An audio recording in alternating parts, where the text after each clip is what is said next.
Polemik rumah tangga komedian Entis Sutisna alias Sule dengan sang istri Lina memasuki babak baru. Kamis kemarin, sidang perdana perceraian mereka digelar di Pengadilan Agama Cimahi, Jawa Barat. Dalam sidang dengan agenda mediasi tersebut, Lina sebagai penggugat hadir secara langsung dengan didampingi kuasa hukumnya. Sementara itu, Sule hanya diwakilkan oleh kuasa hukumnya. Karena ketidakhadiran Sule di sidang kemarin itu, Pengadilan Agama Cimahi menunda sidang mediasi hingga tanggal 5 Juli mendatang. Lalu akankah Sule hadir di persidangan berikutnya? Benarkah jika Sule kembali absen? Pihak Lina meminta agar majelis hakim langsung melanjutkan sidang ke pokok perkara.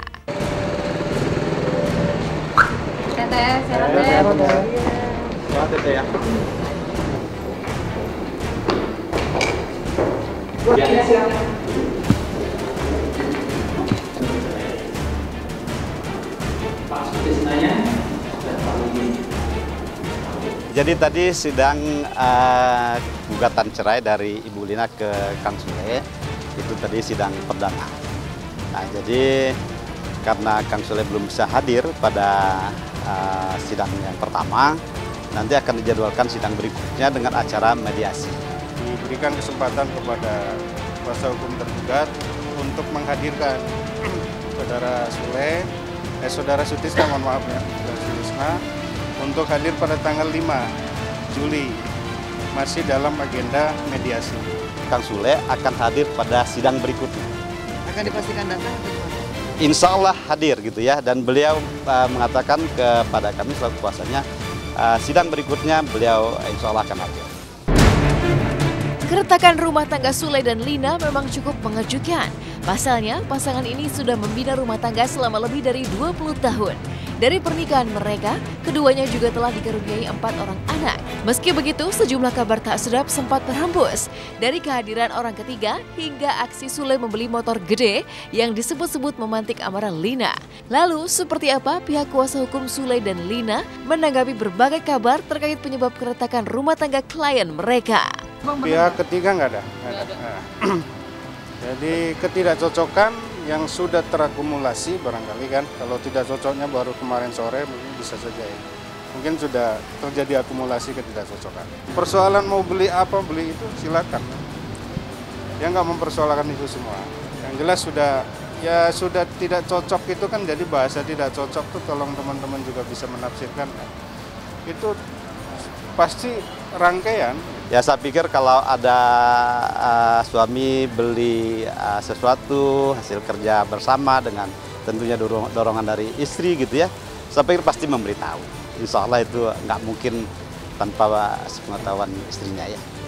Intinya semua itu adalah karena ketidakcocokan saja. Ketidakcocokan. Kalau persoalan itu materi gugatan, ya kami mohon maaf karena memang ini perkara tertutup ya, jadi tidak bisa menjelaskan apa itu isi gugatannya karena sudah masuk dalam pokok perkara ya. Buntut dari gugatan cerai yang diajukan Lina, mau tidak mau akan berdampak pada anak-anak mereka. Lalu apa kata Rizky Febian menanggapi keretakan rumah tangga orang tuanya? Benarkah ketika Sule masih ingin mempertahankan rumah tangganya, Lina justru tetap teguh pada pendirian untuk menyudahi pernikahan mereka? Saya mah cuma mau bilang kalau keluarga saya baik-baik, alhamdulillah sampai sekarang juga alhamdulillah tidak ada. Wah, terima kasih Bang. Nggak ada apa-apa, alhamdulillah puasa. Kalau sama ayah ya sering lah, karena kebetulan kalau Iki misalkan habis dari nyanyi nih, habis puasa, terus buka puasa nyanyi, habis itu saya bingung mau kemana. Biasanya Iki suka nyamperin ke studio main karena adik-adik kadang juga suka ikut ke sana gitu. Alhamdulillah kan ketemu. Alhamdulillah dan semuanya baik-baik aja. Tetap masih dalam pendirian. Harta gondok ini dia tidak mempermasalahkan, hak asuh anak juga hanya meminta mengasuh kepada yang masih balita, yang anak-anak. Yang gede itu kan nanti suruh memilih. Dia suruh memilih apakah ikut ibunya atau bapaknya. Bahkan ibunya menyarankan untuk ikut di bapaknya saja. Kang Sule menginginkan tetap mempertahankan rumah tangganya. Ya, jadi harapannya pada saat mediasi nanti sudah selesai perselisihan, mungkin insya Allah tidak ada lagi. Mudah-mudahan itu bisa utuh lagi rumah tangganya, karena Kang Sule memikirkan anaknya sudah 4 dan juga sudah berkeluarga lebih dari 20 tahun. Sementara itu, sidang pembatalan pernikahan dengan Chris Hatta yang dilayangkan oleh Hilda Fitria kembali disidangkan di Pengadilan Agama Bekasi. Dalam sidang yang digelar Kamis kemarin, pihak Hilda menghadirkan saksi yang tak lain adalah paman kandungnya sendiri. Dari keterangan saksi, pihak keluarga mengaku tak mengetahui sama sekali adanya pernikahan antara Hilda dengan Chris Hatta di tahun 2015 lalu.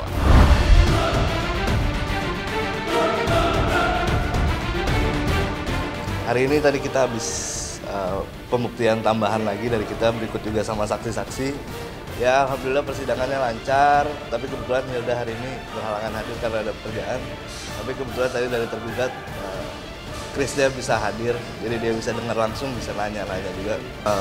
Om kandungnya Hilda yang dia tahu persis Hilda itu seperti apa, kesehariannya. Keterangan saksi tadi ya masih pamannya itu memang pihak keluarga tidak tahu. Bagaimana tidak tahu? Orang nikahnya diam-diam kok. Ya kan? Kalau nikah diam-diam memang pihak keluarga pasti nggak tahu. Kurang lebihnya seperti itu. Ya kan? Karena ya dari penggugat dan tergugat kan sudah tahu bagaimana dalam jawaban kita itu juga dari penggugatnya tidak ingin tahu orang tuanya karena masih status kuliah. Selain menghadirkan saksi, kuasa hukum juga menyerahkan bukti berupa surat pernyataan dari ayah kandung Hilda yang menegaskan bahwa ia tidak pernah menikahkan atau memberi izin kepada orang lain untuk menikahkan sang putri. Lalu, benarkah Chris Hatta siap membuktikan dalam sidang selanjutnya bahwa pernikahan mereka benar-benar terjadi? Itu salah satu dokumen yang kita berikan kepada majelis hakim adalah surat asli ya yang ditandatangani. Kalau yang pada saat kemarin itu kita ajukan adalah email dari ayahnya Hilda ke kami, ke lawyer. Tapi yang tadi kita ajukan itu adalah surat dari ayahnya Hilda yang ditujukan kepada majelis hakim. Tidak pernah menikahkan anaknya, tidak pernah mengizinkan atau ada orang yang meminta izin kepada beliau untuk menikah dengan Hilda. Ayahnya Hilda itu tinggal di Indonesia pada saat itu masih status WNA. Kurang lebihnya yang tadi saya dengar, kemudian tinggal di Indonesia 1 tahun, karena visanya habis baru pergi ke Pakistan. Kemudian pada saat itu yang kita dapatkan tadi itu bahwa pada saat ayahnya kandungnya Hilda dengan ibunya kandungnya Hilda masih di Indonesia, ya kan, Hildanya masih ibunya kandungnya si Hilda itu mengandung si Hilda lah, kurang lebih seperti itu. Jadi ditinggalin si Hildanya pada saat di dalam kandungan oleh ayah kandungnya. Pernikahan yang gue adain tahun 2015 itu benar adanya, lalu gue ingin pisah secara resmi, secara kenegaraan, dan gue akan berstatus duda, dan di sebelah sana akan berganti status menjadi seorang janda. Itu yang gue tuju.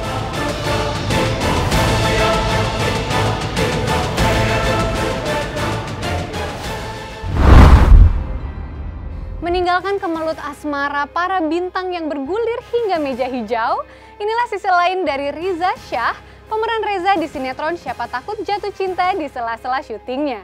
Nah, seperti apa keseruan Riza saat berburu jajanan di pasar malam? Dan bagaimana merdunya suara Riza saat tadarusan di mobil sambil menunggu waktu kosong sebelum kembali syuting? Kita akan simak beritanya usai jeda pariwara berikut ini.